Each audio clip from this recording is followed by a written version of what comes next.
এই মুহূর্তে আরো একটি ব্রেকিং, দুর্গাপুরের শাসক দলের কোন্দল, আর সেই কোন্দলের জেরে বন্ধের মুখে কল্পতরু মেলা। পুলিশের প্রহরায় খুলেছে স্টল বুকিং অফিস থেকে স্টল বুকিং না হওয়ার অভিযোগ স্টল বুকিং এ আসা ব্যবসায়ীদের মেলার রাশ কার হাতে থাকবে? পুরনো না নতুন কমিটি? কে নেবে দায়িত্ব? শাসক দলের কোন্দলে মেলার ভবিষ্যৎ নিয়ে অনিশ্চয়তা, অর্থাৎ শাসক দলের কোন্দল, মেলার যে রাশ সেটা কার হাতে থাকবে? পুরনো না নতুন কমিটি? কে দায়িত্বে থাকবে? এ নিয়েই কোন্দল, আর এই কোন্দলের জেরে কল্পতরু মেলা প্রায় বন্ধের মুখে বলা যেতে পারে। পুলিশের প্রহরায় সেখানে স্টল বুকিং অফিস খুলেছে, কিন্তু অফিস থেকে স্টল বুকিং হচ্ছে না, এমনটাই অভিযোগ স্টল বুকিং এ আসা ব্যবসায়ীদের, যে তারা তো বুঝতেই পারছেন না যে এই মেলার রাশ কার হাতে থাকবে, পুরনো না নতুন কমিটি, কে দায়িত্বে থাকবেন, তা নিয়ে একটা দ্বন্দ্ব তৈরি হয়েছে। শাসক দলের কোন্দল প্রায় প্রত্যেক দিনই জেলার বিভিন্ন প্রান্তে শাসক দলের কোন্দল প্রকাশ্যে, এবার এই কোন্দলের জেরে বন্ধের মুখে কল্পতরু মেলা।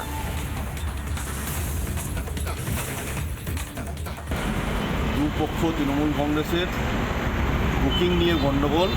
পুলিশ এসে সেখানে একদিকে দুপক্ষকে বসিয়ে বুকিং করানোর চেষ্টা করছে, আরেকদিকে লক্ষ্মীর পাঁচালী গান বাজছে।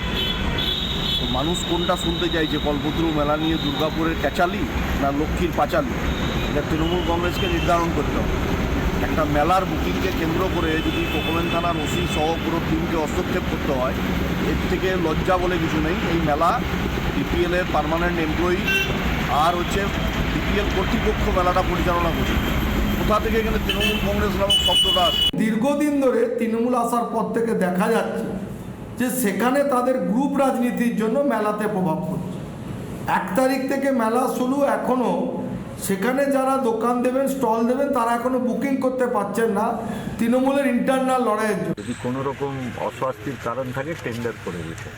আজকে চেয়ারপারসন এসেছিলেন, উনি প্রেসিডেন্ট, তো ওনাকে জিজ্ঞেস করলাম, উনি বললেন একটু অস্বস্তিকর পরিস্থিতি আছে। আমি ঠিক জানি না, বুকিং এখনো পর্যন্ত হয়নি, যার জন্য কেউ বুকিং করতে পারছে না ঐতিহ্য।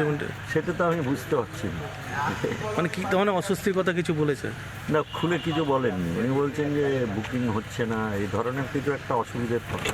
মাননীয় মন্ত্রীদের সঙ্গে দুজনের সঙ্গেই কথা হয়েছে। মাননীয় মন্ত্রী প্রদীপ মজুমদার সাহেব, মাননীয় মন্ত্রী মলয় ঘটক সাহেব, মাননীয় আমাদের জেলা সভাপতি আছেন নরেন্দ্রনাথ চক্রবর্তী মহাশয়, সবার সঙ্গেই কথা হয়েছে। সবাই আশা করছে যে আলোচনার মাধ্যমে ঠিক হয়ে যাওয়া উচিত। নানা ধরনের কন্টেন্ট দেখার জন্য লাইক করুন, শেয়ার করুন আমাদের ফেসবুক পেজ, সাবস্ক্রাইব করুন আমাদের ইউটিউব চ্যানেল। পাশাপাশি অন্যান্য ব্রেকিং নিউজের জন্য অবশ্যই চোখ রাখুন রিপাবলিক বাংলায়।